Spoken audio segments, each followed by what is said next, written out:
ಸುದರ್ಶನ ಅಣ್ಣಯ್ಯ ಸುಂದರಿ ವೀರಾದಿ ವೀರರಾದ ನೀವು ನನ್ನಂತ ಹೆಣ್ಣು ಬಾಲೆಯನ್ನು ಗೋಳಾಡಿಸುವುದು ಅಡಿಯಾತಕ್ಕೆ ನಾಯವಲ್ಲ ಸುಂದರಿ. ಸರಿರಾಜರು ನಿನ್ನನ್ನು ಮೆಚ್ಚುವರೆ. ಯಾತಕ್ಕೆ ಮೆಚ್ಚುವುದಲ್ಲ ಸುಂದರಿ? ಅಣ್ಣಯ್ಯ ಸುಂದರಿ ಎನ್ನ ಸರಿಯನ್ನು ಬಿಟ್ಟು ಬಿಡಿ ಎಂದು ನಿನಗೆ ಕರ ಮುಗಿದು ಸೆರಗೊಟ್ಟಿ ಬೇಡಿಕೊಳ್ಳುವೆನು. ಎನ್ನ ಸರಿಯನ್ನು ಬಿಟ್ಟು ಬಿಡು ಅಣ್ಣ, ಬರುವುದು ನಿನಗೆ ಪುಣ್ಯ. ಏ ಸುಂದರಿ, ನಿನ್ನ ಗೋಳಾಟವನ್ನು ನೋಡಲಾರದೆ ನಿನ್ನ ಮೇಲೆ ಕರುಣೆ ಹುಟ್ಟಿತು. ಆದರೆ ನಿನ್ನ ಸರಿಯನ್ನು ಬಿಟ್ಟು ಬಿಡುವೆ, ನೀನು ಇನ್ನು ಹೋಗಬಹುದು. ಆಗಲೇ ಅಣ್ಣಯ್ಯ. ಅಹೋ ಹನುಜನಾದ ಪ್ರಸೋದರ ಶಕ್ತಿಗೆ ನಾವೆಷ್ಟು ಮನೆ ಎದ್ದಿರವರ ಹತ್ತಿಗವಾಗಿ ಅವನ ಸರಿಗಿಡ ತೀರ ನೆನೆಸಿಕೊಳ್ಳೋಣ. ಅದೇ ಪ್ರಕಾರವಾಗಿ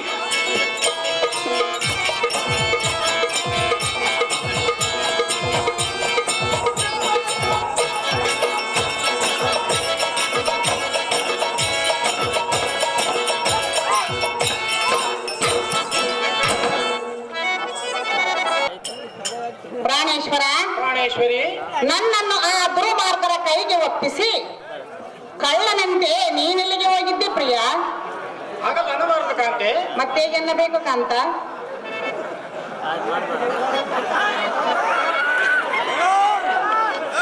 ಅಹೇ ಎನ್ನ ಮೋಹವಾರಾಣಿ, ಆ ದುಷ್ಟ ದಾನವರು ಕೂಡ ಯುದ್ಧವ ಮಾಡಿ ಜಯಿಸಬೇಕೆಂದರೆ ಅವರಿಗೆ ಯಾವ ಜೀವಗಳಿಂದ ಕದನ ಮಾಡಿದರೂ ಮರಣಬಾರದಂತೆ ಆ ಶಿವನ್ ವರವನ್ನು ಕೊಟ್ಟಿರುವನು. ಆದ ಕಾರಣ ಅವರ ಮರ್ಮವನ್ನರಿತು ನಾನು ಕಾಣುವಂತೆ ಮಾಯವಾದನು.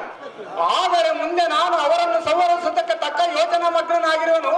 ಇಂಥ ಸಮಯದಲ್ಲಿ ಅವಸರ ಮಾಡುವುದು ಸರಿಯಲ್ಲ ರಮಣಿ, ಸದ್ಗುಣಾಭರಣಿ.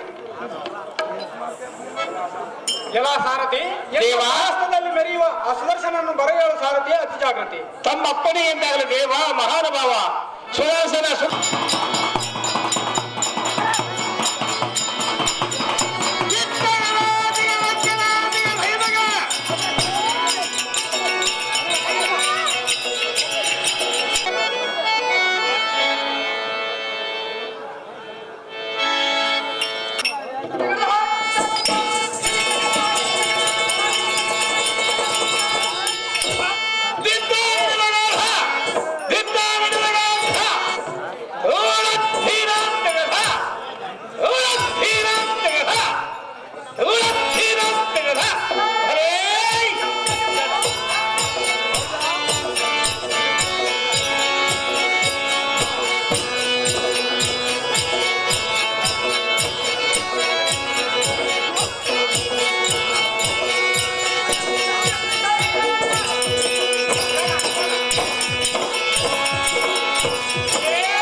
ಸಿಮೆಂಟಿನ ಮಾಳಿಗೆ ಬಗಲಾಗ ಜೋಳಿಗೆ ನಿಂತು ಬಿಡಬೇಕು ಕೂಳಿಗೆ.